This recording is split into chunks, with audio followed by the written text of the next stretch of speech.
ተረገጥኩ እንዴ ረገጥኩ መስለኝ አንተ ቁጭ ብለህ ታያለህ እንዴ ይሄንን ልትገጭተው ምን አይነቱ ነው ናውረድ በእናትህ ምንድነው ቆይ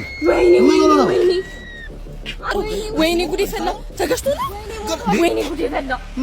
ወይኔ ጉዴ ፈላ ማለት ከቆመ መኪና ጋር ወይኔ ገሎታል ምንድነው የሚደረገው የሚደረገው ነገር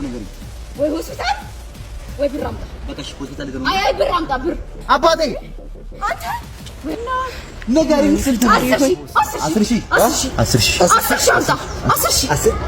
አልበዛም ግን 10 አይበዛም አራኩ አራው ዶር 10 አምጣ ብር ወይኔ ጮሄ ለማዋረዳችሁ ቶሎ በሉ